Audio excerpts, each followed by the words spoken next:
All right, let's do it live on a sun-kissed Friday. You know it's a big deal. Merely Bo, the great Z. You know it's a big deal when Gibbe starts the show in studio. It's a super show, is what you would call it. A super show. The final. We're ready. Football Friday. That's sad. Yeah. That's sad. But then we're on to next year. I kind of got used to it with the not having a game last week. Sure. You know? But then there's no games. It was kind of I missed it last weekend. I had a great weekend, but I would have loved some high-pressure football, but we didn't get any of that. But what we are getting is wonderful weather. Yeah, we're all nuts. We're in crazy. shorts. Yeah, it's we did it. I checked every month off now. Yep. It's been done. Shorts. Golfed yesterday. I know Gibbe got this morning. Gibbe got some in this morning. Got a little vitamin D. D. By the way, great hat you're wearing there. This dude just took care of me. Was it an exclusive place? Took care of me. So I'm very appreciative of that. Yeah. Oh baby. Oh baby. Oh baby. Oh, That's right. That's right. Yeah. No, I do. I'm trying to bank all of this because it's going away. Yeah, I know it. But like once I get through the holidays, I want to be like a Clydesdale with blinders and like just not look up until having hope in mid-March, because usually what we're talking about is 20s and 30s as the highs, all gray. And we've had great weather for like a week. And I know that bad's coming next week, but I also want to be appreciative of the fact that we had 10 days of ridiculously good weather in February. I just golfed in Cleveland in February. I don't know that I've ever done that. No, Where I was at today, they were turning people away. I believe it. They're like, the sheet is full. Good. Like, you cannot walk up. You cannot, like, we it's are like Bethpage Black. You got to sleep in the parking lot. Yeah. I mean, and yesterday awesome. I played Boulder. It was in great shape. It wasn't wet. I mean, the ball was rolling a little bit. The greens were phenomenal. It was awesome. It hasn't rained in 2 weeks, like substantial. So while the ground is still damp because it's cool, like we haven't had it. So it's been very, very good. Very, very good. Yeah, glorious. I had to do a little chili judging yesterday. And how did that go? It was great. 11 chilies. And you got like a pretty decent portion of each, and then 10 desserts that you got. Like one was a pie, carrot cake. You got a slice of carrot cake. It was a delicious carrot cake. It was unreal. So you went chili to dessert at each station? No, you sat there. This was the most professionally done thing. So I sat down at my judges' table. Yeah. There were, I think, maybe 8 or 9 other judges. Yep. And you had a sheet. It had 11 chilies, and you graded them on aroma, consistency. Now, what would that be? How could you have an inconsistent chili? The consistency of the chili, like if it was too watery, or if it was. But wouldn't that be in the eye of the beholder? Possibly, it's entirely subjective. Some people like that stuff. Well, taste like Skyline would be. Somebody like that. Somebody did a Skyline version, not for me. Not for you. Yeah, that would have been. I knew tasted that. like cinnamon. Well, they put cinnamon in there. Correct. It's like sweet. Yeah, I don't get it. No, it's not for me either. Not for me. so Then taste, and then I feel like taste ought to be weighted like 3 times the others. I think so too. And then originality or creativity. Yeah. Let's not get crazy. Like, make a good chili. So, scored from 1 to 10, a possible 40 points. Okay. I took this very seriously. Sure you did. I thought I was like You're Tom there? Colicchio on Top Chef. I should have worn my Top Chef shirt. That's how dialed in I was. And I handed out what I thought were fair grades. It turns out that I will handed out the lowest grades in the history of the chili cook-off. And some of them were good, but to me, like a solid, and this is the way I went into it, so you guys tell me if I was wrong, but like a solid, good chili would be like a 28 or a 24, 6s and 7s. Is like that's a good solid chili. Like to get into the 8s, 9s, 10s, I felt like it had to be exceptional. I probably would have done it like a grading scale. So a 7 would have been an average chili. That's what I said, yeah. Okay, so then B would have been a very good chili, 9 would have been an exceptional chili, and 10 is a perfect chili. So I probably would have done it that way. That's basically what I did. Yeah, 60. So you're right there in that realm. Was that was unacceptable to people, or they were surprised at how low you were grading? Like the best chili I gave out was I think like a 34. So it had a couple of 9s and a couple of 8s. Yeah, and that's a B plus A minus chili. And I thought it was great. So you were judging by the standard of there's a perfect chili out there. Yes. And that's the bar. And that would be 40. And that would be 40. You were not saying the best chili here is a 40. Well, you ended up correct. That's the difference. That's no. But I was looked at. But you can't. To me, you can't start that way because if you start that way, then where do you go if something beats something you did earlier? You can't. You almost need to. You're exactly right. You would almost need to try them all first, like one quick spoonful, to see what the ceiling is, and set the bar, and then re-go through it. Well, they were brought out, and so I had my scores ranged from 16 to 34. 16. Yeah, before across the board. Yeah. And I looked That's around. really That's that's like almost intervention. Well, it was like It's I had almost one like, vitamin, why are and I'm you- like, I don't want any more of this. That's enough. That Yeah. was, yeah. Was it the Skyline one? I'm not gonna say. Sad. No, it was not. But and then I look around after I'd gone through about like 4 chilies, and like I was, I think through 4 or 5, maybe and I think my favorite might have been in there. So maybe I had like a 32 and a 34, and then I had like a couple really lows. And I look over and like everybody else, it's all 8s, 9s, and 10s on every single chili. Oh, come on. And I'm like, what are we doing here? I said, I felt like my dad with the red pen. I'm like, no. 9 and 10. Gordon Ramsay. I need a next level dish. 9 or a and 9 10 or a 10. Like the one I tried to judge it on too. Like if I went somewhere. Yeah. And I paid for this chili, like that they said, we've got, you walked out and it's a sign like in Elf, like world's greatest chili. Yeah. And I walked in and I paid for this chili, like how happy would I be? That was the standard I was using. Like this is a professional. I was holding it to a professional standard. Right. I realized it's amateur chili. But it was like Here's the thing. very good. And my favorite, by the way, didn't place in the top 3. Really? My 2, 3, and 4 were 1, 2, 3. Yeah. But my 1 did not place. Well, it did not. Here's the thing. It really doesn't matter what standard you hold it to as long as you hold them all to the same standard. Correct. So it doesn't. And it's going to end up the same, like, of course, normalized across everybody's. Yeah. My favorite was actually a guy, and I didn't even know it, but he was wearing he had a Browns apron on and a Browns chef's hat. And his was, and you can tell it was at an advertising agency at the great AdCom with Miss K, that they, would give like a spiel on their chili, and his was all about heat, and it's got like the skin of a Carolina Reaper and the heart of a habanero, that.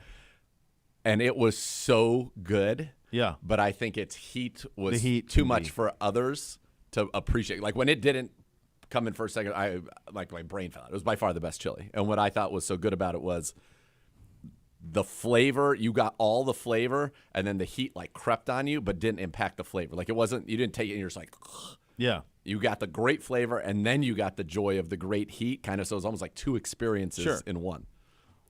I thought that I could see if before you even started this, I would have said that you would have gone with the spiciest one that was there because you like. Well, it spicy was stuff. great too. There was a great that's true, brisket one. I love a brisket one. It was that's done right. Yeah, smoked brisket. A delightful. venison or a brisket No or a venison. lamb. I would have looked in that. I would Little have bison with any bison? I think we did have a bison. Like that's a next level dish. Yeah. That's a next. Yeah. That You're that up. could You make got a bonus, run. Yeah. It was good. And then the desserts were outrageous. Like the desserts, I and I'm not a dessert guy. It turns out I am.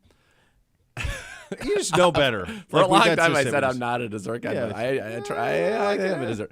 like a little dessert. Nobody brought no banana cream pie or banana pudding. That would have been an immediate, as long as 10. they executed that, would have been an immediate 10. But there were some incredible things. There was it came in like a muffin wrapper. Yeah. And it was a cheesecake with like a couple thinly sliced, very artfully sliced fresh strawberries on top. Yep. And that sat on a cheesecake that sat in when you took the muffin wrapper off. They made somehow like a chocolate chip crust that sat in. So it was like a bowl that was a chocolate chip cookie bowl decadent. with a cheesecake inside with the strawberries on top. I don't even like cheesecake, and that is true. That's not like me saying I'm not a dessert guy. I don't like cheesecake. It was one of the best desserts I've ever had, like, period, like, full stop. I went straight 10s. It came in third. Shocking. My brain fell out of my head. Like, I couldn't believe it. Everybody around me thought it was the best, too, but I guess the other end of the table. Somebody didn't like cheesecake. And then there was a bonbon. I'd call her a truffle. Okay. That was dipped in either a white or kind of a strawberry-ish chocolate, a pink chocolate. And inside, when you bit into it, it was as if they ground a million Oreos, compacted them all together, but it baby. was like, it was still moist, Sure. and that's sad and such. When you bit in, it was like biting into 1,000 perfect, like the essence of an Oreo with this. like it that. was Yeah. that one. It was awesome. That sounds quite good. It was quite good. So that's good. So you did that. You did the golf. It was great. It's a I didn't perfect know- use of a day. I'll tell you what. I thought I was gonna like fall asleep on the way to the golf course because I had that's tired. just like housed a ton of chili and then a ton of desserts. chili. Yeah, like the carrot cake was unbelievable, but it was like you got a piece of carrot cake. I mean, at some point I was just like, I can't. I can't. It's enough. No mas. Can't do it. What a victory. But it was great. It was a great time. What a victory. Lots of wins last night. You Oh, win my in goodness. the afternoon. We win in the evening. It was a the Browns award show. It really was. Hot Topics Day presented by Vivid Seats, official fan experience partner of your Cleveland Browns. We won everything, as it turns out. Yeah. Everything we were up for, we won.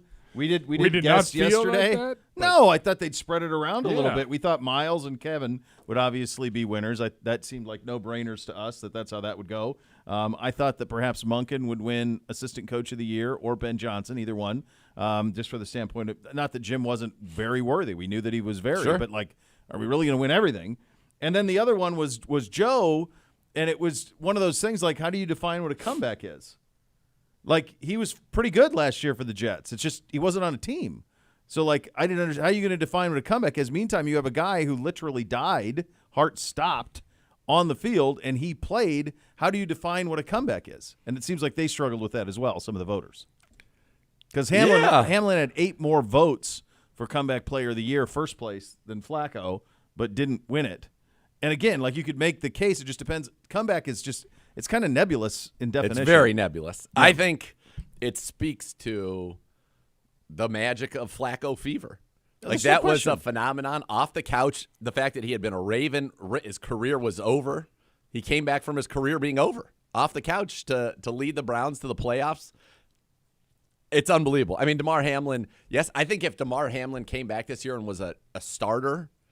But even just being on an NFL field, Totally. it's crazy. Yeah, it's unfortunate It's crazy that they that thought they- they were living in a movie and they were going to use Correct. him on a yeah. fake punch. They almost should have just given him the award without a vote or not had him eligible because of how absurd the story was. Yes. It's like we're voting for different things here. So Flacco, Hamlin, and then Baker came in third. I don't know, did he? I would think so. Okay. He won like the Fox one. But the not fan the vote, I think, is what he won. The How other about thing for Miles though? I'm so happy for him. that's the one that I think matters the most. Yes. For sure is that one. He's coveted it For for his a legacy, very long time. yes. It's one of those things that when it comes time to go into Cooperstown, when it comes time to go into Canton, you're going to look at, like we always do, at a football reference page, and we're going to go, okay, where's he stack? Dink, check. Oh. That's why that one matters so much. Yeah. Exactly right. That is right. That's one of the things that needs to be checked off. And I think it goes back to something we talked about earlier when you're seeing now a difference in how people observe and consume the game in terms of their intelligence about the impact beyond just sacks. Because I think 5 years ago, 4 years ago, maybe even 3 years ago, Oh, agreed. if he has one sack in the last 7 games, like that would be it. But he still dominated those games, and I think that when you ask, who was the toughest player to game plan for in the entire National Football League, the answer would be consistently Myles Garrett. Then you realize, okay, he impacted the game much more than just the 14 sacks that he had. There is no question. There was actually I felt very good that he was going to win it. There was a lot of dialogue as the season was going along from like a PFF perspective. And then when the players voted for theirs and he was their defensive end, Yes. edge rusher, once those things happened, then it was like, okay, like people are starting to open their mind to something other than just the sack number. Yeah. So that's the one that has the greatest impact on the individual, on the greatest impact on the legacy, all of Totally. it. Like Massive. Flacco's one is it's like the perfect strawberry on top of the cheesecake in the standpoint of, See what you did there. you like that? In that it's a wonderful little treat on top of our season, and to put that season in a great perspective. And now you're gonna be able to look back and go, God, that was unbelievable. That run down the stretch. Because here's the reality: if he would have done that from weeks 10 to 16, and Watson comes back, he doesn't win it. Correct. It had to be at the end of the year. It had to be the last games of the year, getting the Browns into the postseason that allowed for it. Correct. And so that's why, to me, that one, there's a magical thing to that in terms of kind of a reward for a very, very special season around here. But a very good night. Go ahead, sir. One note real quickly. Stefanski winning Coach of the Year twice in a 4-year span. He is the first person to do so since Riverboat Ron in 2015. He won it in 13 and 15. Actually, Bruce Arians won it in 12 and 14. So those two went back and forth for a 4-year period. But to win it twice in 4 years is pretty incredible. It's a pretty incredible accomplishment. Belichick never did that. Do you know that Belichick only won Coach of the Year in 2003 and 2007 and 2010, so 3 times. So Belichick did it twice in 4 years then too. Yeah, it's kind of 10. It's the NFL at least does it right. Like in college, like the Ohio State coach never wins Coach of the Year, ever. Yeah, like as if they're not responsible for the roster. Yeah, like it's just because just because the roster's so good, they're like, well, you have such an advantage, you should do it anyway. All right, so we're loaded up. We got Omar Ruiz coming up next. he is going to be up in the next minute and a half. Here. All right, Omar Ruiz. Is he embedded? Yes. He is embedded. He will join us coming up next. We got to go around the league, a new Hall of Fame class. Yeah. We can go back to the NFL unders. We got a billion things to get to. Just stay here. We'll take care of you. Cleveland Browns Daily 850 ESPN Cleveland.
OBM, the preferred provider of copiers and document services for the Cleveland Browns. They'll tackle any size office. Call 216-485-2000 or visit ohiobusinessmachines.com. Time to head out on the Twisted Tea hotline. Conversation with a great friend of the program, the great Omar Ruiz, NFL Network, joining us.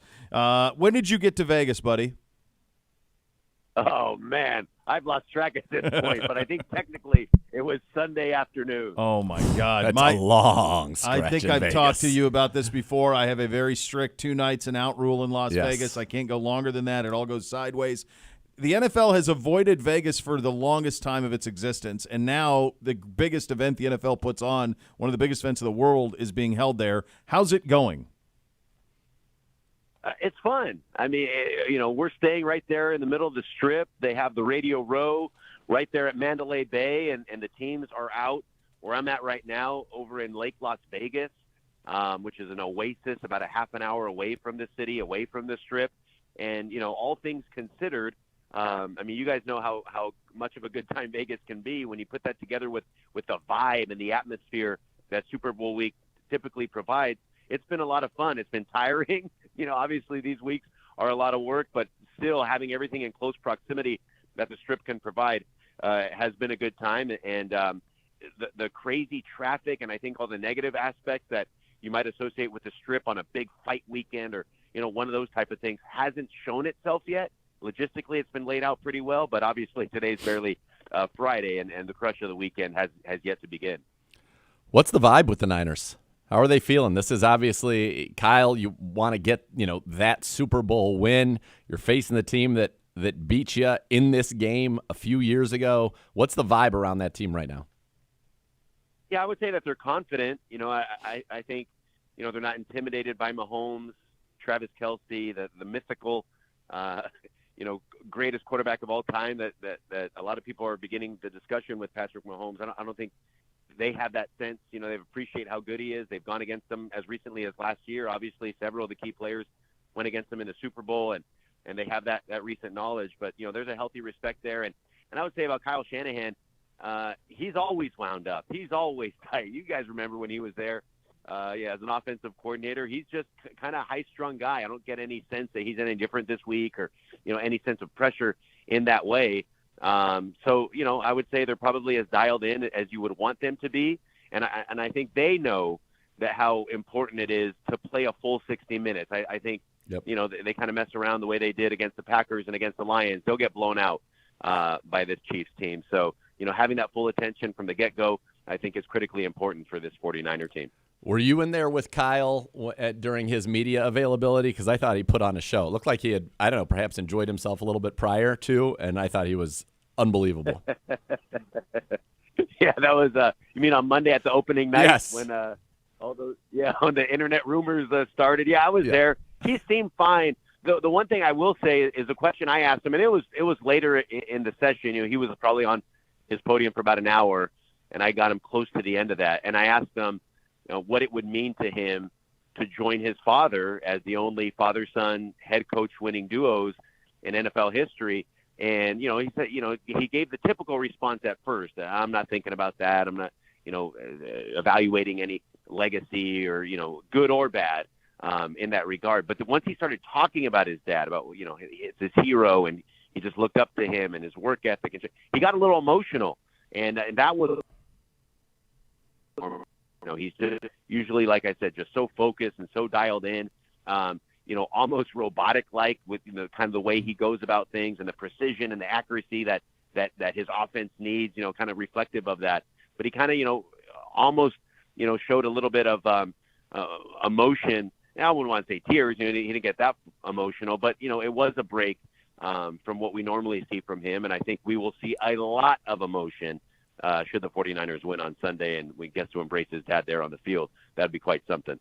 Omar, you've been with these guys for a while now with this Niners team, and it's been a couple of weeks since they've played. But both the Packers, certainly with Bryce, who went up or Jordan, who went up and down the field on them, and then you had the Lions as well have their way kind of with them for a couple of quarters. What adjustments can they make defensively, especially understanding that this is a much stiffer test? And is there concern on that side of the ball for getting off to a good start? Yeah, I would say effort. It's pretty simple as that. I think when you talk to the Niners, what changed defensively against the Lions in the second half, and it was basically they just started playing harder. They started playing more physical. And Fred Warner told me after that game, he doesn't know why. In the NFC Championship game, it took him a half to start playing that way. But I think that was why Steve Wilkes in his press conference last week called, a couple of the plays, the effort on them, unacceptable and embarrassing. And obviously Steve Wilkes is a former head coach. He knows, his words have weight and those words not without meaning. And so I think they started to dial that in last week, that it's going to come down to effort. And especially when, they've talked about Mahomes being a quarterback that every snap you have to prepare for two plays, the play that's called and then the play that he starts to create when the pocket breaks down. So that all comes down to effort, energy. They're not going to fool Patrick Mahomes. He's seen it all at this point. He's too talented.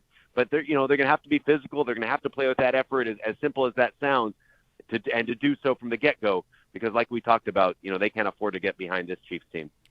No, and yet they have shown the mettle, and I think that was one of the questions about Brock Purdy, right? Could he lead that comeback? Could Kyle have that kind of a comeback? And they do it against the Packers. They do it and come back against the Detroit Lions. What's the confidence in Brock Purdy? Because this is his first time in this spotlight. And I saw something on the internet the other day where it was him in his jersey posing, and he looks like a little kid who's in his big brother's uniform who's going to go play in the Super Bowl. And he's been nothing short of spectacular, really.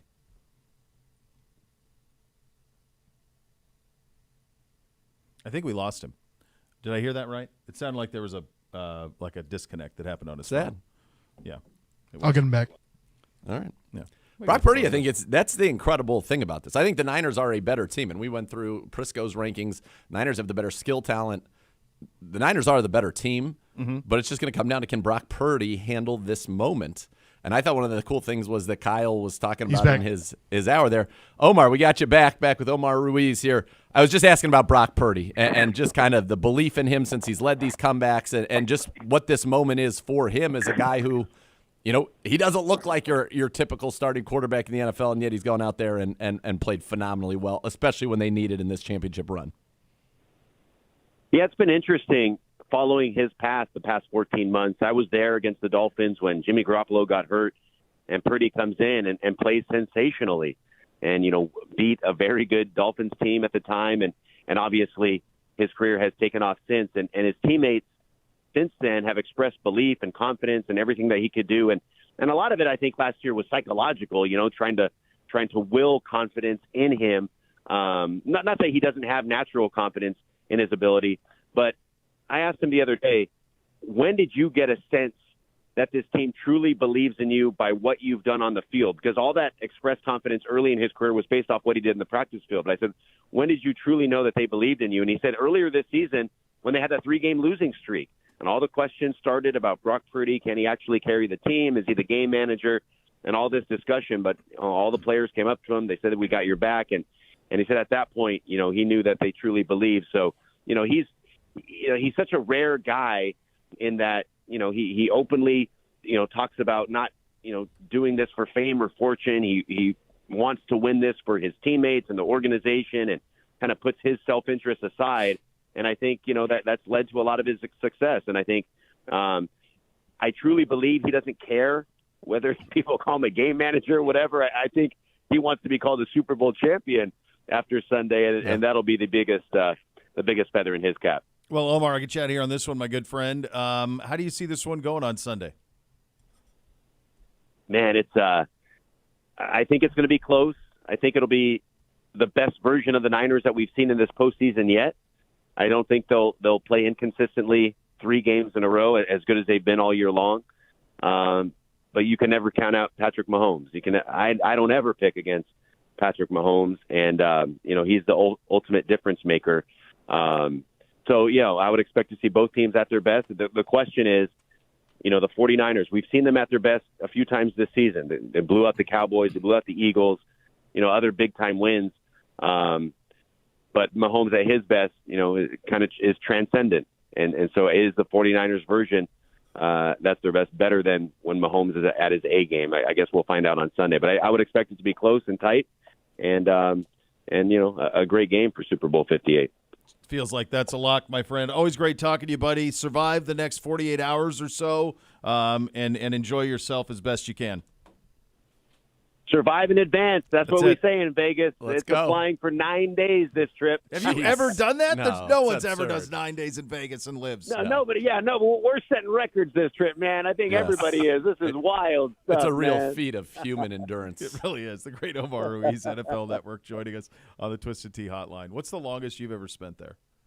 4 days. 3 nights? Probably 4 nights. Too much. I'm with you. I'm 72 hours max. You got to get out. Got to get out. Yeah. I think, And you need to leave yourself a day when you return that is also a day of nothing. I couldn't agree with you more. I am not fly out Sunday guy and then try to start a work week. Like, you got to fly out. No, the Saturday. red eye Sunday No, I into can't. Monday. No. Too much. Saturday night, get back Sunday, And then go have a breakfast at a Greasy Spoon that's open all night or at 6 a.m., and then go right to bed, and I'll see I've you about only had 4 to do o'clock. it once, and I'm pretty sure it was New Year's 2 years ago I remember for this. Broski's wedding, Matt Oh, Cardona that's right. and Chelsea in Vegas, and then red-eyed back Sunday night into Monday morning, shot like Browns countdown, and then we played the Steelers, I think, on a Monday. was Big Ben's last game. It was a game that did not go well for us. No. I believe they sacked us I don't wanna talk 9 about it. times. They did. Yeah, they did. They're not pleased about what happened last night. We'll get into a little bit about that. Crybaby. We'll get into that a little bit. Lots of news around the league. We have a new Hall of Fame class. We'll weigh in on that. It's coming up next. You listen to Cleveland Browns Daily, brought to you by Ballybet, sports betting partner, your Cleveland Browns, now live in Ohio on 850 ESPN Cleveland.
All right, there you go. Jim Schwartz talking about his defensive end. Myles Garrett winning Defensive Player of the Year last night at the NFL Honors. Did you guys watch any of it, or were you like double do the second screen thing? What'd you do? I was monitoring it on the social. I was monitoring it, yes. And then that's one of the great things about this cesspool of an app is that it still has great utility where you are not necessarily able to be. I was out, so I wasn't home. It's the only and I was reason able you keep to the app is because it's still so functional. get the despite information. I its got to see absurdity. every speech. I got to it was easy. Yeah, I'm to the point in my life where I have a hard time watching anything where I can just read a list and I know what happened. That's right. So that's the thing that makes this. I do think it's great for the NFL to do it. Yes. I think the players adore it and love Clearly. it, and it's very cool for them. And they have found the right place to do it. Yeah, Not Saturday night before the Super Bowl where it could get lost. yeah. That was good. Thursday Thursday's night, great. The Hall of Fame class. Well, that I didn't. We can get into that too here now. I didn't. When did they start doing that on a Thursday? Well, Hoff did it last year. Was it he was on a Thursday too? Yeah. Yeah, that It's used a to be year. that thing where they'd have Big Dave Baker. He'd come and knock at your door and Yeah, let you yeah. know, and then that he's no longer with the Hall of Fame, and so Correct. they have like very special people in their lives do it. But you kind of know it's coming, right? See, in the old days, you didn't. Like they would just be. It would be Super Bowl week, and it would literally be You'd be because they'd sitting all in a be in a hotel hotel room, Yeah. and then you'd get the knock or you didn't. Yeah. But now it's kind of preordained. I think It's been done like like Hoffs was at his house. yeah. So he But knew. he didn't know. He didn't know. His wife Annie knew. knew. Oh, that's right. Annie knew. Yeah, Annie set it all up. That's Yeah, what that's right. you and I So were you talking have about to- yesterday. that's right. Like the voting's done like a few weeks ago. He was Now, getting used to annoyed. be- He was getting annoyed because she told him they were going over to their friend's house for dinner or whatever, but that he needed to dress up. And he's like, "What do you mean? We're just going to our friend's house. Like, I want to wear my flip flops." She's like, "You need to put on some nice clothes. Just do it." Because she wanted him to look like look good. respectable. When Yeah, he got that's the, right. That's right. the Hoff. That's so good. By the way, it feels like he's like getting lost all over Germany now. I don't know what he's got going on. It's a hell of a thing. It's unreal. It really should be a reality show. Somebody should have just followed him. Yes. The Adventures of the Hoff in Germany. A documentarian. Yeah. So they used to vote for this on the Saturday before the Super Bowl. All of Correct. the writers would Yep. do it. They do it the Saturday before, and then it would come out. And now they do it virtually, as we were talking about yesterday. Let's talk about the class. Dwight Freeney goes in. It's funny. This isn't even a Uno mistake. This is an NFL.com mistake. I was on NFL.com this morning, and this is exactly how it reads. Now, you tell me what's wrong here. I just Dwight noticed it, too, Freeney, as I was defensive end, Carolina Panthers 02-09, Chicago Bears 10-13, Packers 14-16, and Panthers 17-18. That's Julius Peppers. Correct. Yeah. Dwight Freeney played for the Colts. That's correct. You had that right. You had that right. With this Robert was, Mathis. This was on the NFL.com page, just like this. And that's exactly where I took it I know. from, I can thinking tell because I they were read it gonna this be morning. correct. Yes. So you'd think the NFL.com would be correct. In fact, it is not.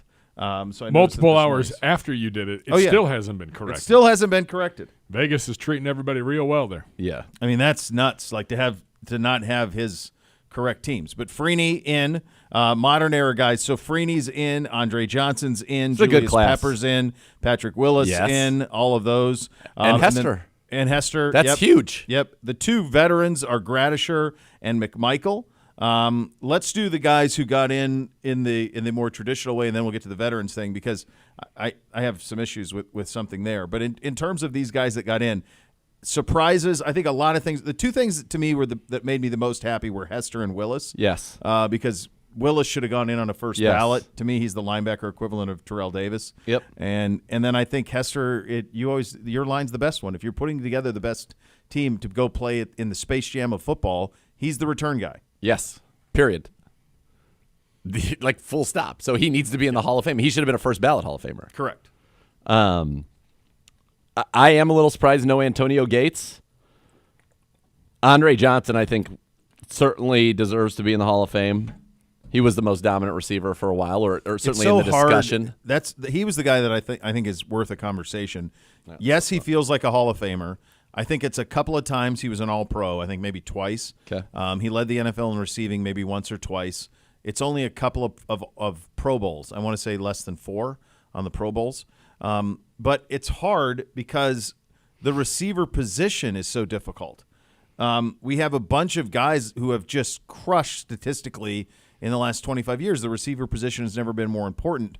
So it's like, how do you determine what is a Hall of Famer and what is not at that position? It's difficult. He Right. certainly feels every bit the Hall of Famer. For example, John Stallworth feels like to me. Oh. For crying out loud. Okay, so 7-time Pro Bowler, 2-time first team All-Pro, 2-time second team that's All-Pro. Led the NFL in receptions twice, receiving yards twice, receiving yards per game 3 times. Had 3 seasons of more than 1,560 yards in his career, 4 seasons of more than 1,400 yards. One anomaly, though, and this I knew would have been a good Griff fact of the day, but if we weren't focused on the Super Bowl, never had a season with 10 receiving touchdowns. Not 1, 0. Jeez. Whereas Marvin Harrison had that every single year. Well, that's Peyton Manning versus Matt Schaub. Also true. That is quite true. I definitely think. Yeah, that's a Hall of Famer. I think he's a what Hall of you just Famer. read off. Well, and when you compare him to, because the first names that come up in terms of a, quote, snub at the wide receiver spot, Reggie Wayne. Reggie Wayne won Super Bowl, 1 first-team All-Pro, 2-time second-team All-Pro. Torrey Holt. How many Pro Bowls on Wayne? 6. So it's close. Torrey Holt had 7 Pro Bowls. 1 All-Pro. 1 first-team All-Pro, 1 second-team All-Pro. The thing about Holt, I think all of his greatest show on turf teammates are in except for him. Holt Like should be Kurt in. and Folk and Isaac Bruce are all in, but not Torrey Well, Holt. those guys are in, yeah. Holt and Wayne should be in next week at some point. Like we can save it for later in the week when I remember to bring my iPad with me. He'll be on grown up. assignment next week. Well, not all week. Later. Just 2 days. Just 2 days. Yeah. Like maybe next. I put together a team that's going to get into some of these people we're talking about now. But I put together a team to beat Peter King's team using. I couldn't use anybody he had. Oh, remember, we talked about that. Yeah. Okay, all right. We got a lot I of think it's run off pretty of that good. Peter King article. Yeah, that It's worked out very absurd. well. Should have asked Omar if people in Las Vegas are talking about how bad that team was. Just taking away his pass. The only thing that he did really well was it was hard to come up with the defensive tackles, but I'm pretty pleased with what I've You're come all up right. with. Yeah. Okay. All right. I look forward to that. I don't have a problem. I think all of this is correct. I want to talk about Randy Gradishar for a second. So this is a Warren, Ohio native. He played at Ohio State. He was a first-round pick of the Denver Broncos. There is really no good reason that he hadn't been a Hall of Famer long, long ago. Okay. He is a 7-time Pro Bowler. He is a 2-time first-team All-Pro, 3-time second-team All-Pro. He's the NFL Defensive Player of the Year in 1978. And he just now is getting in on a veterans. Yeah. Feels Like he it's should've- garbage. And what I think happened during that era, that 70s, the guys who plays in the 70s and early 80s, Ken Anderson's another good reason for this. Ken Anderson led the NFL in passing 4 different times. He's the only guy to lead the NFL in passing 4 times and not be in the Hall of Fame. But if you did not play for the Steelers Yep. or the Cowboys or the Raiders, they didn't let you in Yep. at that era. And the idea that a guy like Gradishar had to wait this long to be in the Hall of Fame is nonsense. That's and, wild. And like there's of that Steelers steel curtain defense, I realize they won 4 Super Bowls, all of it. But like, is everybody on that team was a Hall of Famer? Pretty there's close. one No, draft. that's ridiculous. There's one draft class where 4 guys they drafted end up gold jackets. This can't be. They had a veteran one that went in. They've had 2 or tons of 3 them. the year Edgerrin James went in. Yeah. And it was like a guy who seemed like he was like an average defensive back. Yeah, and then he goes in, and it's like, well, wait, you missed. I think that there was just they were way too focused on the team. The inductors were way too focused on the teams that won the Super Bowl at that time, without also acknowledging the rest of the greatness. And my theory on that is that it was very difficult to watch the whole league. Yeah. So the only games you watched were playoff games and Super Bowls, and they were in them. Yep. It's probably fair. I mean, this was a 10-year career with 7 Pro Bowls, and he was either first or second team All-Pro 5 of his 10 years. Yeah, that's good. And defensive MVP. And Player of the Year. So and he was 3rd in Defensive Player of the Year voting the year before he won it, and he was 8th the year after he won it. So, I mean, 3 straight years where you were a top 8 defensive player in the National Football League. right. And he only played for 9 years. Yeah. Yeah. No, that's It's a pretty good that's run. It's just a shame that it took that long on him. But he's a Warren, Ohio kid. Yeah. Antonio Gates. I didn't know this. Greg Rosenthal tweeted this out, and I had to find it just so I did it justice. All-time career tight end leader in touchdowns. He's got 42 more than Kelsey. He should be in the Hall of Fame. Yeah. First team All-Pro 3 straight times over Tony Gonzalez in Gonzalez's prime. He He's for sure. Like when we Yeah. were doing like the tight end for the team, like we talked about him. He should have been in over. I mean, Rosenthal said it. It's a fantastic class, but Gates' peak was more dominant than literally anyone in this awesome class. Andre Johnson or Freeney. He could go in over either of them. Julius Peppers is going to go in for sure. Devin Hester is going to go in for sure. Patrick Willis. That took too long. Hester and Willis 7 years. should just stop. Yeah. I know we got some DC news, but did you guys see what happened with the Packers? No. So a Packers fan applied for the team's defensive coordinator position, putting down his fantasy football accolades. After a few weeks, he amazingly received a handwritten rejection letter from Mark Murphy, president and CEO of the Packers. Bill, thanks so much for your cover letter and resume regarding our defensive coordinator position. While your fantasy football experience is impressive, I regret to inform you that we have decided to go in a different direction. I hear the Bears have an opening. You look to be a perfect fit for them. Thanks again. Sincerely, Mark. That's awesome. That's very good. Yeah, it's awesome. That is very good. Some news around the league. You mentioned it. The Cowboys hiring Mike Zimmer as their defensive coordinator. They interviewed everybody. I like that he's back. They had Rex Ryan, which is what I wanted for Jared's show. Oh, man. I wanted Rex in there for Jared's show. Rex would have ended up, I think, fighting McCarthy. I feel like that would have been. I think that's a lock. That would have been like a Buddy Gilbride situation. Yeah. Wink Martindale is headed to Michigan, so that goes back and forth where they guess defensive coordinator goes here, then you go to the Ravens, then you come back here, Michigan. That's a pretty good get for them, I feel like. I think that is Jim Harbaugh doing Sharon Moore a favor and saying, I took your guy, take this guy. So, yeah, that's a good one for them. The NFL announced today that Spain will host an NFL game at the Santiago Bernabeu, the home of Real Madrid. This is the game we need to go to. I don't need to go on the road. This is the game we need to go to. In 2025, send me to Spain. This is the one. This is the one for us. We got to start going to this. No London. Yeah. Nope. No. I mean, Brazil I'd be fine with. No, we need to go to Madrid. This is the game we need. This says Cleveland Browns all over. And the question is, I think for anybody is, can you handle the pressure of playing where Real Madrid plays? Only the greats. Not if you're NBC. No, sad. You cannot handle it. It's too much. That place is unbelievable. That's the place with the football field underneath. Correct. That comes up. They put a ceiling on it. Ridiculous. Absolutely. Yeah. That we need to start lobbying. I think we should go there.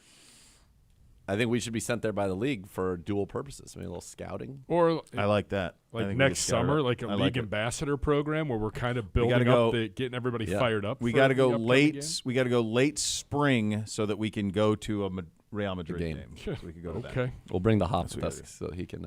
He can make sure that gets done properly. The final over-unders. It's coming up next. Cleveland Browns Daily, 850 ESPN Cleveland.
Don't miss Billy Joel, Rod Stewart together for the first time ever Friday, September 13th, Cleveland Browns Stadium. Tickets are on sale now. Visit clevelandbrownsstadium.com/Billy and Rod 2024 for your more information. It's Billy Joel and Rod Stewart together for one night only. When you were out, Yeah. I did the Billy and Rod. I did that whole clevelandbrowns.com/Billy and Rod 2024 like I was like had a computer glitch. I just kept saying it over and over again.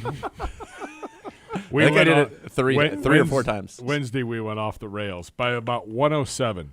We had a fantastic level show. was next It was at 107. entertaining. I thought we were on the rails. We were on the rails to entertainment Uno, were town. we on the rails? We were not on the rails, but I think that's what made the show great. The show the was rails the were show gone was by great. Yeah. 20 But minutes. we into That's it. what you need. There was a lot of Well, Uno. see? There was a lot of Uno acting like Matty Lowe, my high school point guard, freezing me out in the He's trying to highlights. yeah, well, I You know heard there was about great that, umbrage yeah. taken Yeah. with that. Yeah. About there needs to be some analysis Yeah, right. So on you the gotta paint the otherwise picture, it's just a it's a 6-second thing. Like you got to have right. the other part Yeah. of it too. It's By the way, very important. I want you both to know that Nana was very pleased by. She said you were very supportive of me, and that neither of you attacked me for being out, which she was very pleased. No, about. Gibby and I had a great conversation actually in one of the breaks about the finite problem with this situation. Trying to Because- fill things in when Yeah. we are When not. there's only X amount of time that you can take time. where you can take time. We're all men. We're 40. We've accumulated a great deal of time that has to be taken, it has to be taken. and so it's tough. It's very, very tough. Which So goes no. back to why No beef. when you have a couple people with brilliant ideas Yeah. that you just sometimes Well, you he's just- got you it, take you run and with he's them. got a goal. He's got an evergreen brilliant idea. Yeah, he does. It's evergreen brilliant, which is that's could be a real key for everybody. All right, you guys ready for this? The final over under. If you mean, am I ready to win? All right, Gibby. Yeah. You got to go. Yeah. Are you just gonna go opposite me, or are you gonna do any strategy here? I don't know. We'll find out. You're gonna going to find go out. first. You're going to go first on all five. on all five. Don't you think I have to? No, I don't think that feels like No, too no, harsh. we of a- do it the way you we- go. You go 3 out of 2, Mr. Zagura. If I don't go first on all five, I'm just saying. I realize we shouldn't change the rules because it's the finals, but in the event Yeah. that I don't go first on all five, the best we can end up in is a tie for him. That's the best he can do. Sometimes a tie is as good I as think a for win. him a tie would be a win. I'm rooting for the tie. I think Okay. it'd be the most Gibby fun. wants it to keep going. All right, here we go. Okay. All right. So then I just have to go basically 1 for 3 on the 3 that I go first on. That's it. That's what I got to do. That's what you got. Gets me in the Baseball Hall of Fame. That's it. 1 Little out of 3 box. does it. Yep. Unless, of course, you're somehow implicated with HGH, and then, of course, not. No matter what, you're out. No matter what you've done. Even if there's no necessarily concrete proof. Even if there's like, If you we have, just infer. even if you have pretty good, when you were a rookie and you weighed about 225, you still hit 49 home runs. That's right. Or if you won 3 MVPs before there was anything. right. Also, not. Before your head grew 3 sizes, It was a large cranium. became a very massive cranium. 9 1/3. All right, you ready? Never been. Here it is. Number 1, Patrick Mahomes. Over, under. Patrick Mahomes, rushing attempts, 4.5. Mr. Zagura. Is this a real one from Vegas? Is it? It's got to be. You wouldn't. We come up don't with do that. these. I We don't do know. these on that. I don't know anything that you're saying. Patrick Mahomes rushing attempts, 4.5. Over. All right. Gibby has to go under. Gibby? Yeah. You have to go under. Yeah, I have to go under. Which right. All right. Next. Which he doesn't like. Over, Because I figured under. if they are losing, they're going to have to throw it a lot, and he's going to scramble away from their pass rush If they are losing. a bunch of times. And if they're winning, you might get 3 carries of needles. Maybe. Could be. We'll see. Gibby's not happy. But he was going over on that one. All right, for Gibby, sure. this one's for you you. pinned me in a corner. Brock Purdy, over under passing attempts, 31.5. Over under passing attempts, Brock Purdy, 31.5. Over. I think you're gonna have to throw. He might have to Over. throw to. Gibby. Yeah, I think they're gonna Over. be in. Gibby's finally, he understands what's happening here. Next, Over, under. Christian McCaffrey's largest rush, 17.5. Over. Good. I'm going under. Under.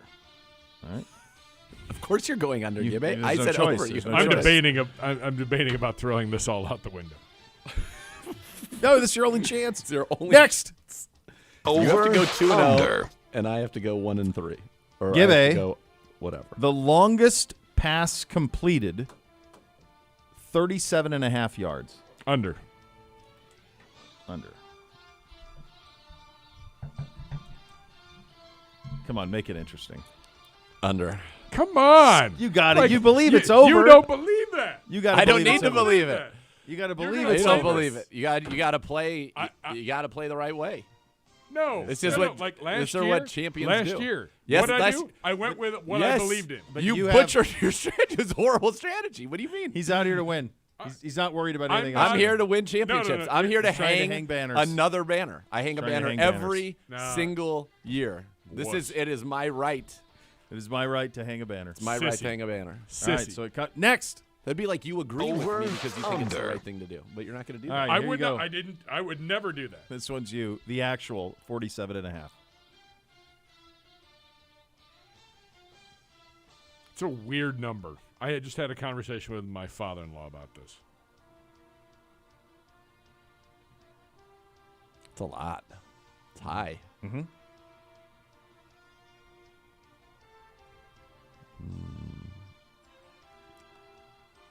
Over.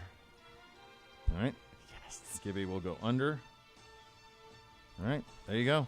There you go. There's your final over-unders. We'll see how it all shakes out. All of Wow, it. you just put a hole in the monitor. I hate all of it. Oh, my Look at- God. now it's like I on hate the all of side. it. Look at it's glitching. It's glitching. I hate all Oh, of it. my God. Stones is going to be in here in 2 seconds. Good. I hate all We'll of have some fun with the props. Look at Uno's face leaning Teicher. out looking. He's trying to find a peer out and see. Adam Teicher will join us as well. Final hour, Cleveland Browns Daily, 850 ESPN Cleveland.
There you go.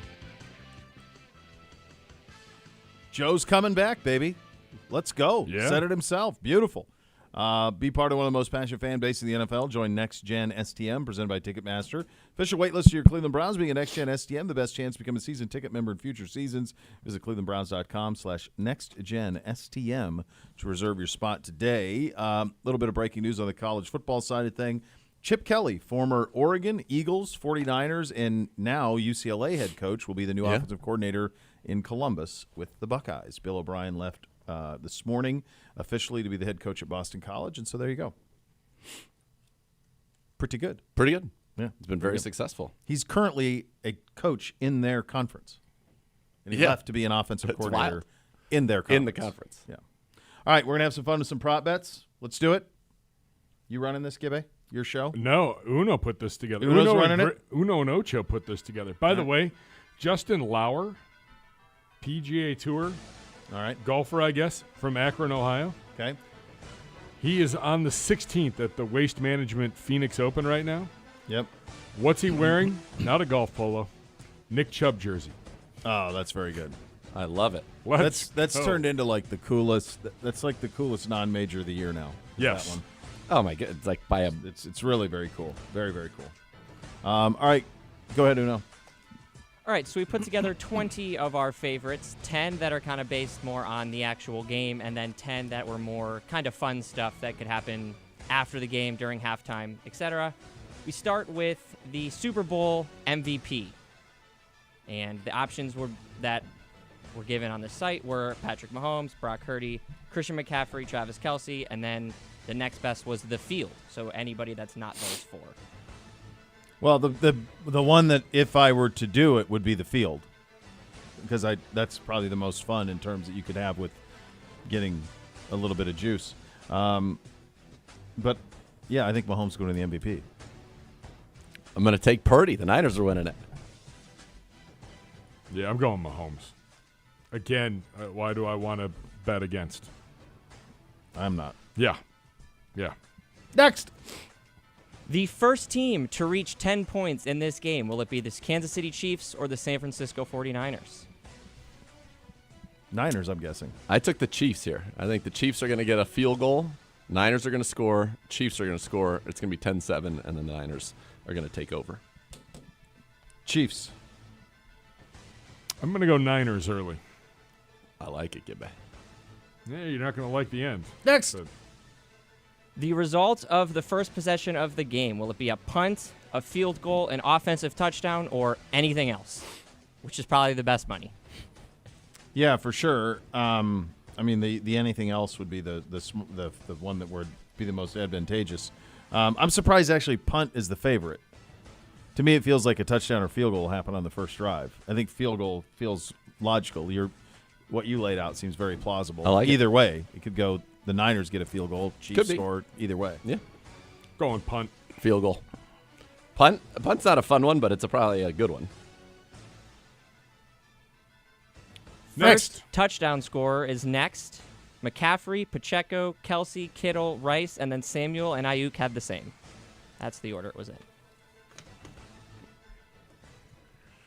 And so the quarterback's not on there, obviously, because they would have to run for the touchdown. Yeah, I think there's a decent chance. They could. I could see Mahomes scrambling one in. I'm taking McCaffrey. Yeah, sure, because it's a carry. Give me McCaffrey. That's right. It's a carry. Yeah, I like McCaffrey would be my bet too. Going Kittle. Next. Which player will have the most receiving yards in the game?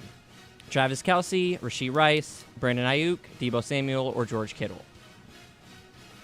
I mean, the Rice bet's kind of a fun bet, if we were allowed to do so. I don't think Deebo can stay healthy for an entire game. I took Ayuk. Yeah, same. I'll go Rice. I think out of that group, Rashee Rice is fun. Kelce will have the most TDs out of anybody in that group. The Niners, their whole game plan should be to take him out of the game and Yeah. let everybody Anyone else else live. do things. But yeah. that hasn't worked. It did for much of the season. That's when they were really struggling. He's come alive in the playoffs. Yeah. He's Next. averaging 40 yards a game last 10. Yeah. Which quarterback will throw for more touchdowns, Brock Purdy or Patrick Mahomes? A tie is a push. Mahomes. Mahomes is what I said. Same. Next. Will one of the teams convert a 2-point conversion? No or yes? Yes. Yes. Oh, no. Why not? Next. Which team's going to get into the red zone first, the Niners or the Chiefs? So the Niners are the visiting team, so they will call the toss. Yep. I feel they'll win the toss and defer, so I'm going to go Kansas City. To get in the red zone first drive. I think the Chiefs are going to stall out at about the 24, kick a 41-yard field goal from Butker, and then the Niners get in the red zone. I have Niners. The first score of the game, we have 49ers touchdown, Chiefs field goal, Niners field goal, and then either teams to get a safety. Oh, my God. That happened in the It's no Sean Moreno fell on the ball. They fumbled it, the Denver Broncos. Denver, Broncos Seattle. In Seattle. Seattle, yeah. The first snap went over Manning's Manning's head. The second one was a fumble, and Moreno landed on it. No, Sean. That was a beating. Well, it was 8-0 at the end of the first, but it felt like 50-0. Yeah. You know, Peak Legion of Boom. yeah. I got Next. Chiefs field goal. Yep. Finally, we go to most kicking points, Harrison Butker or Jake Moody? Butker. Butker. Next. We move on to the fun ones, this one about the crowd. Which Chiefs fan are they going to show on TV first? They took her off the Yeah, it board. was She's besides off the board. Taylor Swift. It was Paul Rudd, Henry Yeah. Winkler, It's not. I mean, Brad Pitt's not going to this. Stone Street, Stone's- Sudeikis. Stone Street's the guy from Modern Family. He's the guy. That's who they show first. Stone I like Street. Sudeikis the best here because of the Ted Lasso rocket that he was on. All right. Going Rudd. All right. Next. Which 49ers fan will be shown first? Now, Keegan-Michael Key is a Lions fan, so I don't know why he's on there. Nathan Zagura. Dr. Disrespect, Andy Samberg. Who's Jared Dr. Goff. Disrespect? I don't know. Dr. Disrespect is a famous Twitch streamer. Okay. I think the Famous first. for playing Call of Duty. I think the first one you're going to see is going to be Aaron Paul. I'm going to go. I like Dave Franco, Allison Brie. I get two for one. They must be together, huh? I'm They guessing date? that's what Yeah. that is, yeah. Okay. Next. I'm going to go Renner. Which phrase? Oh, that's a good call on Renner because he does a show on Paramount Plus, Yeah. and that's by CBS umbrella. Good job out of you, Gibbe. Next level thinking. Which phrase will Tony Romo say first? Will he say Mahomie or Showtime? God. I'm going to go Mahomie. Both Mahomie. make me cringe. It's a big weekend. I think it is for him, too. My great compadre in that, the Mad Dog. Yeah, It's I a agree with big him. weekend for Tony Romo. Yeah, I think so, too. I'll go Showtime, but go ahead. Next. The color of liquid that's poured on the winning coach. Tough one. 'cause Clear or water. They get yellow or lime green. Purple. The big favorites red, pink, here orange, are blue. orange and yellow are the two big favorites from that perspective. The last time the Chiefs did it, it was purple. The time before it was orange.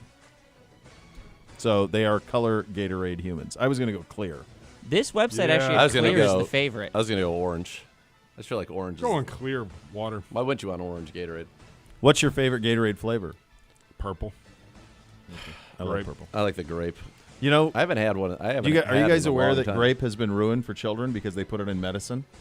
So my kids can't stand the taste of grape because they put it in children's yeah. Advil and Yeah, yeah, children's yeah. everything Yeah. else. So for them, when they smell that, they think of the medicine. And they don't like. For us, grape was Oh my god. perfect. Gum, Great. Yeah, gum. juice, all of it. Give me all Soda. the grape. Bubblicious. Grape soda. God, so great. Yeah. Now Grape Big League Chew. Bubblicious. I've So been good. known to Bubblicious. be on our charter flight and request a grape crush. That's Yeah. right. It's That's great. right. It's, Of course you did.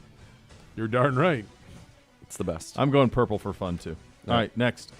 The length of Reba McEntire's Oh my gosh. national anthem. Over under 86.5 seconds. Over. That's way too short. Like Minute usually they go. 25? Yeah, like it's usually like a minute 30 is the early 30. Like she's not going to hang on a note for sure.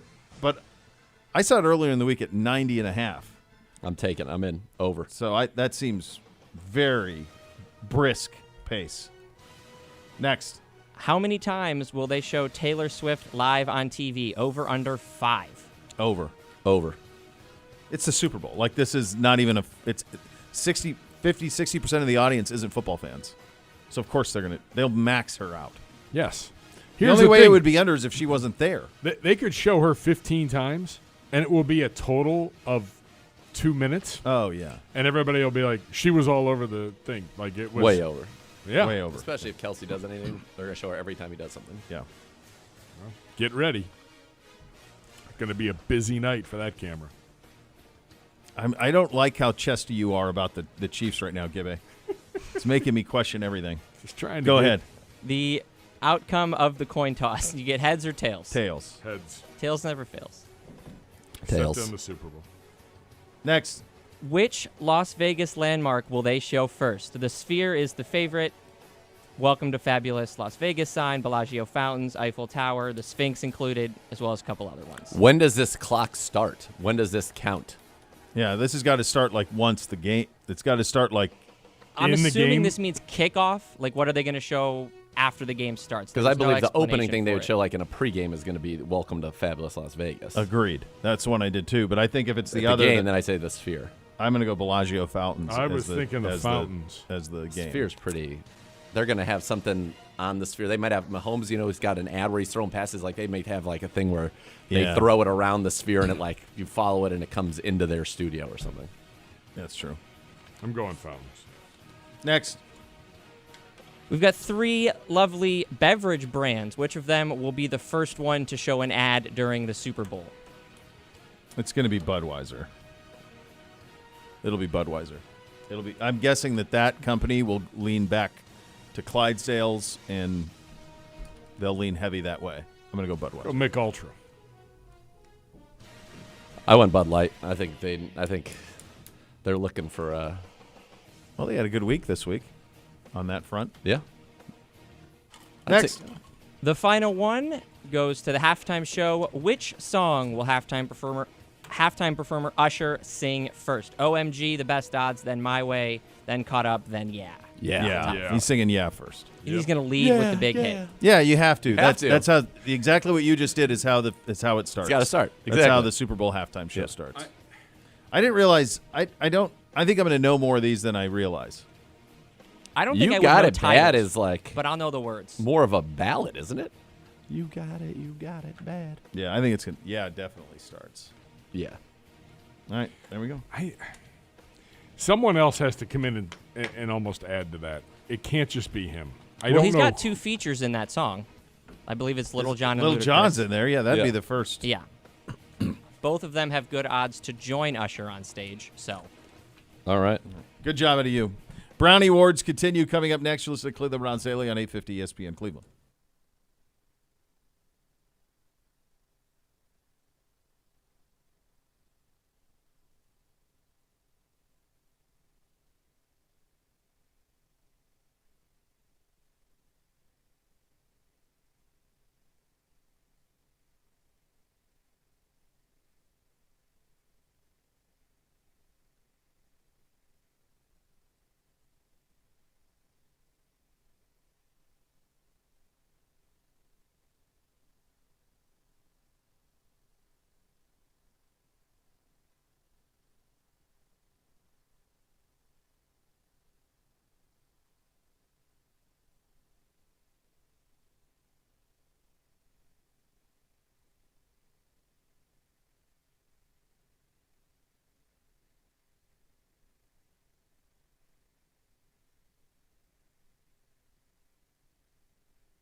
Oh, don't you dare miss out on Billy Joel and Rod Stewart together for the first time ever. Friday, September 13th, Cleveland Browns Stadium. Tickets on sale right now.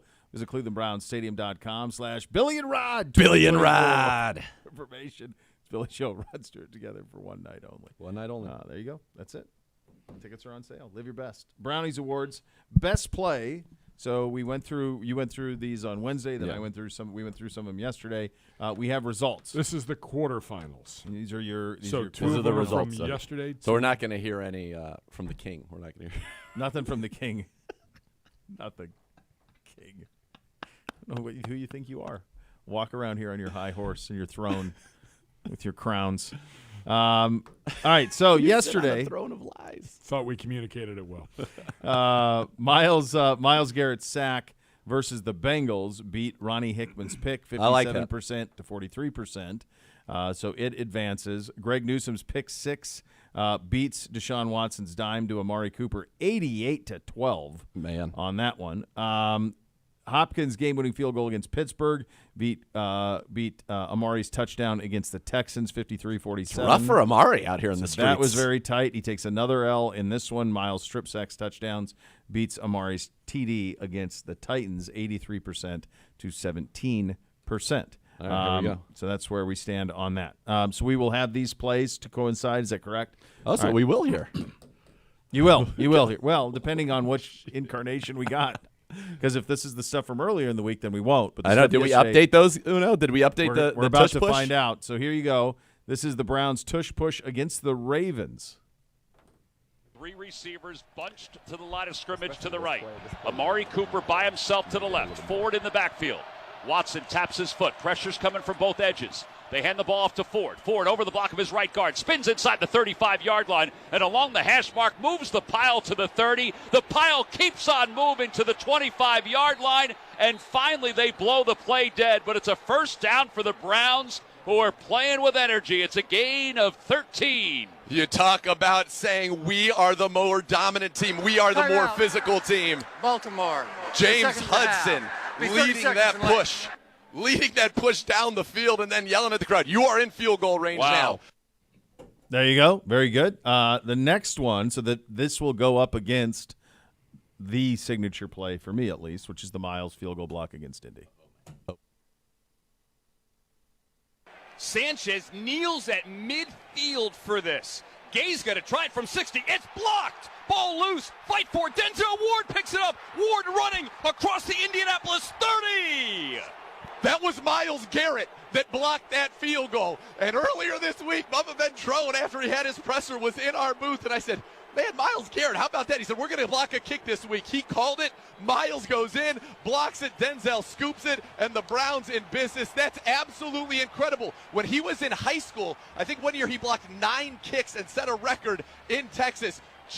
Jumped right over. He jumped right over the center. Man. He went Superman, no contact, and Miles Garrett blocked it. That's great, right? That's there. a good one there, yeah. That's a good That one. was a All good right, one. so that's one matchup. The next matchup is the Chiefs' angry run against Baltimore. So here is your first combatant. 3 receivers to the right. Watson throws to the right. Njoku's got it. He's across the 45, inside the 40, barrels his way to the 35, along the numbers, down to the 30, to the 28-yard line. That was all Njoku. Geno Stone tried to wrap him up, but he could not. 24 yards and about 20 of that after the catch and about 12 of that with Geno Stone as his backpack. Here's the combatant on the other side. It's Amari's improbable touchdown versus the Bears. Play action fake as Flacco drifts right, throws, and he's got Cooper open. He caught it. 20, 15, 10, 5, touchdown. I don't believe it. Cooper open, and Cooper tightrope walks down the sideline. Tippy toes in. There you go. What? There was supposed to be Yeah, more on look, that we're one. running out of time. I Teicher's like coming it. up. And the Teicher's clip coming. was not Teicher's working, coming. so There's We no don't time. got We got no enough time. Oh, Good job, Paul. man. All right, so now we've got good job, Paulus. That's great. Yeah, So that- attaboy, right? There's your Attaboy, combatant on baby. that. All right, so then here is your next matchup. This is Miles's game-clinching sack versus the Bengals. At the 31, they need the 35. 4th down and 4. Burrow claps his hands. He wants the ball. He's got the ball up in the pocket. They chase him right. They got him, and they knock him down. Myles Garrett got him. All the way back inside the 20-yard line. The Browns have the ball. This defense, Okoronkwo a sack, Myles Garrett with a sack, and this place is going nuts because they sense that their Cleveland Browns now have a chance to put away the defending AFC North champion Cincinnati Bengals and take them down. Love that. Love the exclamation point on that. That was very, very good. Here is the combatant on that one. It is the Greg Newsome pick six versus the Ravens. Takes the snap, looks to his right. Ball is swatted high in the air, and it is intercepted by the Browns. Greg Newsome along the sidelines into the end zone. Touchdown Cleveland, 33 yards off the deflection at the line of scrimmage. No penalty flags. All right, there you go. No. There you go. Nope. There we go. There you are. There you So go. what's going on? Like, I'm hitting it when those are popping, and then it's not. I don't know. Are you doing it over there? I have you guys down while they're you. playing. So you're Yeah, doing yeah, it. yeah. All right. So I won't do it. So don't then do if it. You're doing it. Yeah. All right. Very good. All right. So now we're on to the final. It is the Hopkins game-winning field goal against Pittsburgh. Is the first one. 5 seconds to go. Here we go. Hewlett ready to put the ball back. Waiting. Snaps it back. Ball down. Hopkins into it. Flag down. Kick is up. And the kick is good. With 2 seconds left. There's a flag down. It looks like the Steelers were offside. 2 seconds left. And Dustin Hopkins puts the Browns ahead 13-10. Offside. You bet. Defense. This penalty's declined. The field goal is good. Listen to Brown Stadium. Very good on that. And Yes. finally, the Miles strip sack touchdown. With a shotgun snap, he stands 3 yards deep in the end zone. Under pressure from Miles. Ball out. Fight for it to the end zone. Miles got home again. Who's got it? Browns do. Touchdown. Myles Garrett is single-handedly taking over this game. That is his second. There's a fumble in the end zone, recovered by Cleveland for a touchdown. His second sack, strip, fumble. This one in the end zone as Minshew was trying to get it out, beating the tackle Raymond. And then it's Tony Fields in for the injured Sione Taki, next man up, falling on the ball. And the Browns have the lead again. Myles Garrett got to Gardner Minshew and forces his second turnover of the game. And the Browns fall on it, and they take the lead 23-21. All right, there you go. There it is. There you go. And so voting will start now on those. We'll get those up, and, Yep, and you they'll can, be up here momentarily. You can start voting on that. Adam Teicher going to join us, Chiefs NFL Nation, ESPN NFL Nation reporter. You listen to Cleveland Browns Daily on 850 ESPN Cleveland.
Elk and Elk, serious lawyers, serious injuries. Call 1-800-ELK Ohio for a free case review. Elk and Elk is a proud partner of your Cleveland Browns. Let's go to Vegas and get a little bit of perspective on the Super Bowl from the Chiefs side of things. He's our great friend Adam Teicher, ESPN NFL Nation Chiefs reporter on the Twisted Tea Hotline, brought to you by Twisted Tea, hard iced tea, official sponsor of your Cleveland Browns. Keep it twisted, Cleveland. Adam, thanks so much for taking the time. What is most different, if anything, about this run for the Chiefs and this Super Bowl week for them versus the ones that you've encountered with them previously? Well, I think they've liked being underdogs in the playoffs this year, as they were in Buffalo and as they were in Baltimore. Certainly, I feel like they enjoy going on the road too. That they really saw that as maybe something they hadn't been able to notch under their belt, and I think they sort of took all the suggestions that maybe the Chiefs can't win on the road in the playoffs. I think they took those suggestions as the only reason that they had so much success in past years is because they were able to play at Arrowhead throughout the playoffs. So it has been a different road to get here. Now that they're here, I mean, they certainly have the experience in this kind of setting. They're the team that knows how to handle it. I don't know if they'll take advantage of that, but they feel like their experience will give them an edge on Sunday. Adam, you documented, obviously, the Chiefs' 2019 championship season in Kingdom. That culminated with the Chiefs beating the 49ers. And here we are, Chiefs 49ers again. What are the parallels from that 2019 run, and what are the big differences? Yeah, well, the Chiefs are a completely different team now. I mean, they were good defensively that season, but they were not like they are now. I mean, they've got a lot they can turn to defensively and make it work. So they've got we've seen it in a number of games where they started off maybe slowly defensively. They've made some adjustments and then shut the opponent down. So they've got a lot of things they can go to defensively. Offense is more along for the ride this year. They're not going to score 40 points. It's just a different type of team. And you look at that run in 19 for the Chiefs. They were down by 10 points in all three of their playoff games. They were down actually 24 points against Houston in the divisional round and came back to win by 20. And they were down by 10 points twice against Tennessee in the AFC Championship, ended up winning by, I think, 11. And then the Super Bowl, they were down midway through the fourth quarter. They were down by 10 points and scored 3 touchdowns to win.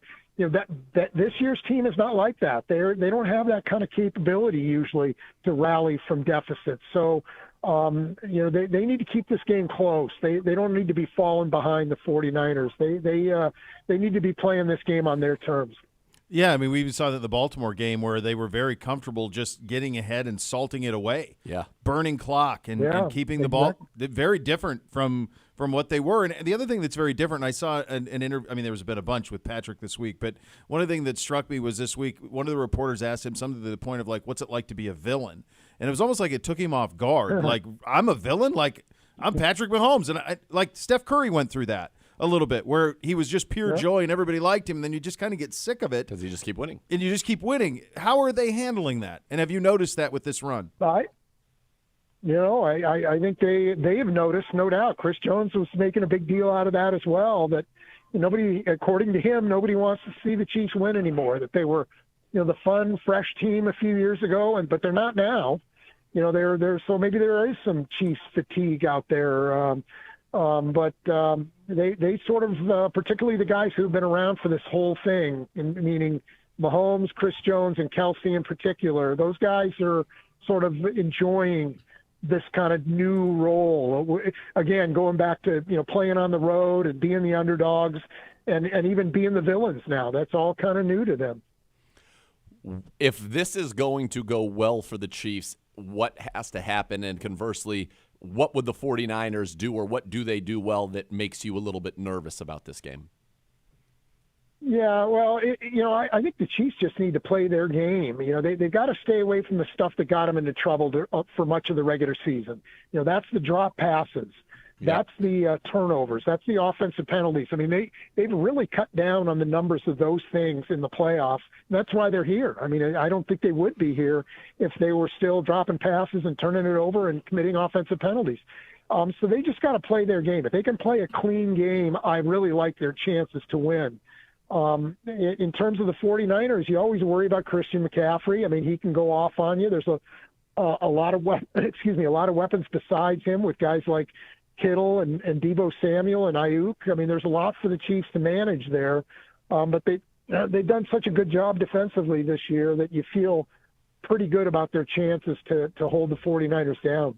Adam, what's changed with Kelsey? There was times that going through the season where it felt like Kelsey was finally aging, and I mean he is. Father Time is undefeated, but he's been unbelievable in the postseason.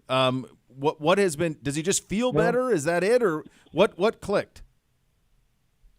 Well, I think a lot of it is, he's been around so long and played so much football, and won so many games that I think he was a little bored at times with what was going on in the regular season. But not now. I mean, this is his time of year, and you look at that Baltimore game, and he was 11 for 11 on targets, caught all 11 balls come his way for 116 and a touchdown. You could argue that under the circumstances, that might have been one of his better games. He's had better games statistically, but in terms of some of the catches he made, I mean, he had to be pretty athletic. He looked like a younger guy. Yeah, exactly. The magnitude of it, how much the Chiefs needed him in that game. I mean, you can make I can make you a pretty good argument that was the best game of his career. And he seems to be in a good place heading into this game on Sunday. So I think, unless the 49ers are just determined to take him away, he might have another big one this week too. How about the fact that when you had a chance, or the Chiefs had a chance to clinch that game, get a first down against the Ravens, ice out the clock, he throws a bomb to Marquez Valdez-Scantling, who makes a great catch, and that ices it.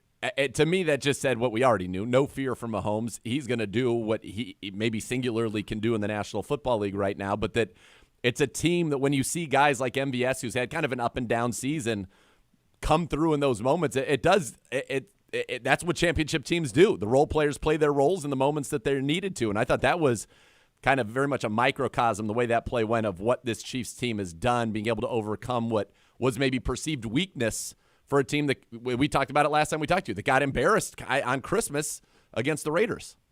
No, you're right with that observation. And I think it took some guts on Andy Reid's part. That to me was out of character for him.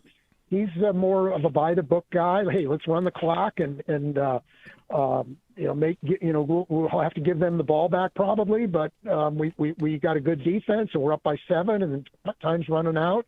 But he played it a different way and he was rewarded for it. So I think it took some guts to make the play call, and certainly Mahomes and Valdez-Scantling did a great job with it as well.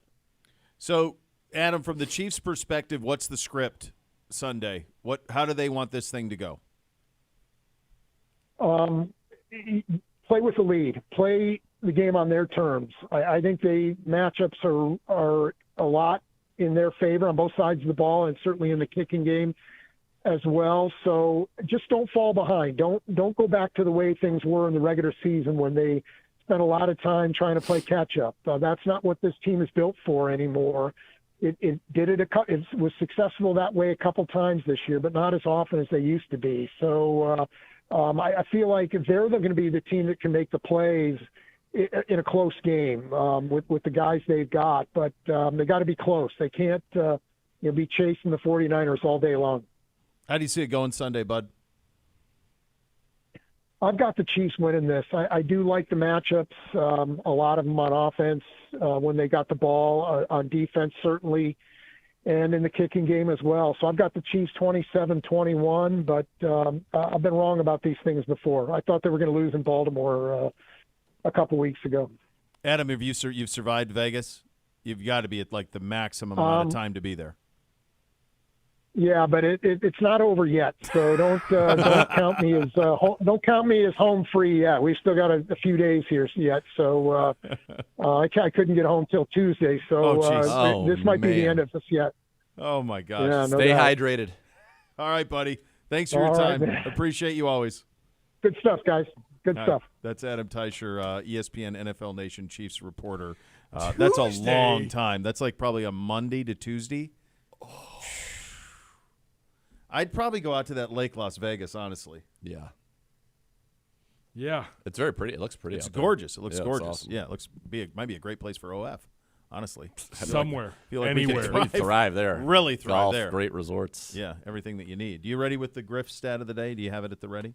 I do. All right. Fact of the day. Fact of the day. Fact of the day. It's the Griff fact of the day. Love it.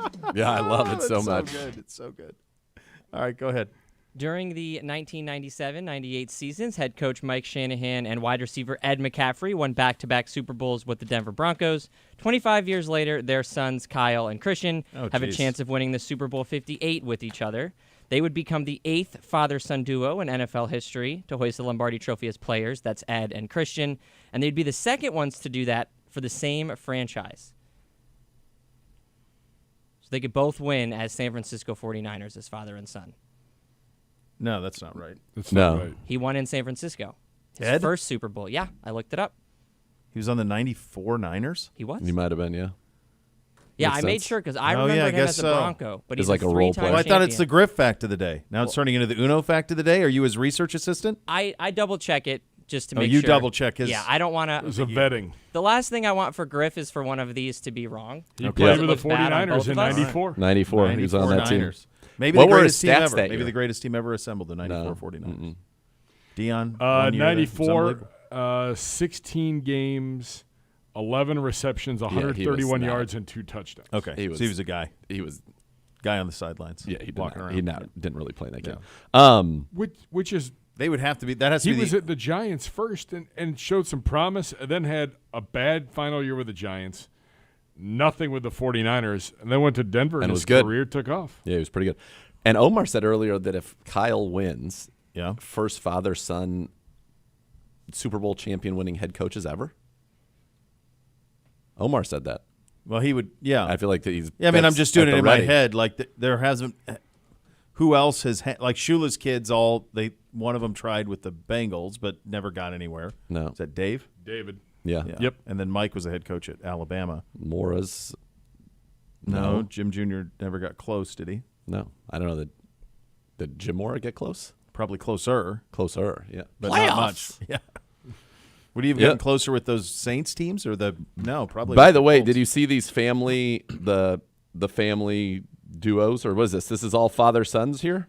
Yeah, so Give it those to are me. all of the previous 7 father and sons that have hoisted. All the I care Lombardi. about is number 6, Craig Britton and Dustin Cole. Oh, the Coles. The Coles. 3 Coles. They're the only ones with 3 on this list.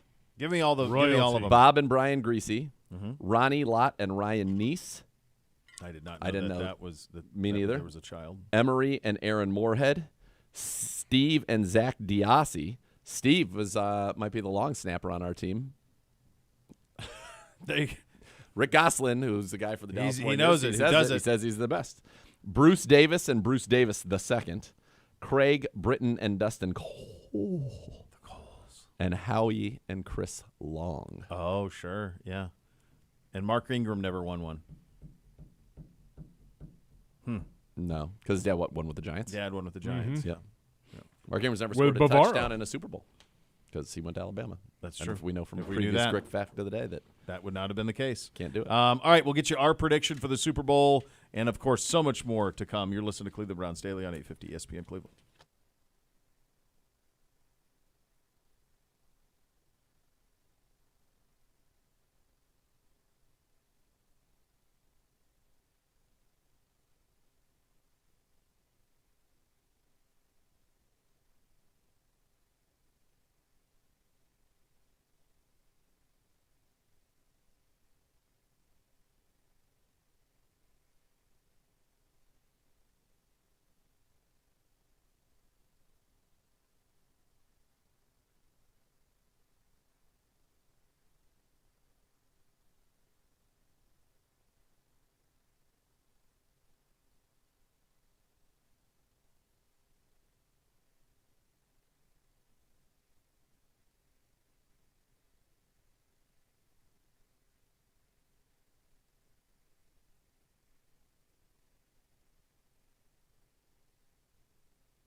All right, one game left to call, kids.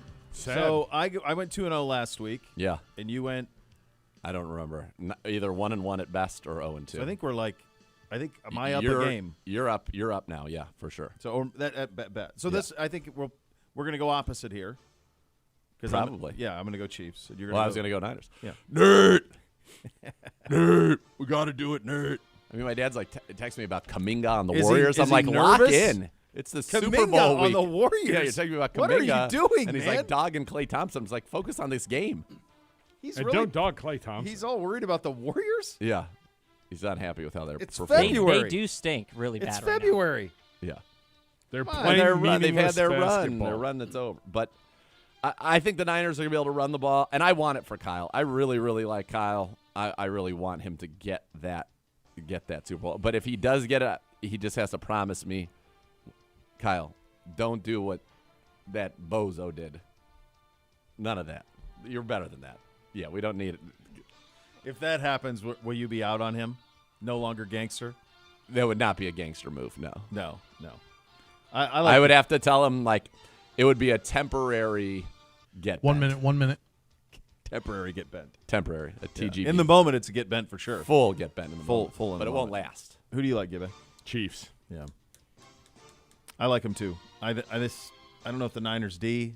I don't know how it's going to go. I think it's going to be high scoring, but I had to go under because of this stupid over-under thing. By the way, I think it's like the 5 of us and the janitor. There is nobody in this building. You should have seen it yesterday. Yeah. We could do anything we want right now.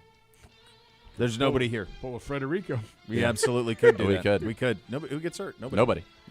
Jay's here though, so he'd keep an eye on everything. You know he's here. Enjoy your Super Bowl. Do you have kids. scores, or are you not giving a score? Well, it's 2, so I mean it's Niner. I think it's going to be something gonna like say- 27-24. yeah 31-24 Chiefs. All right, there you go. All right, there you go. Enjoy it. Next level's coming up next. Thanks for listening, everybody. Cleveland Browns Daily, 850 ESPN Cleveland.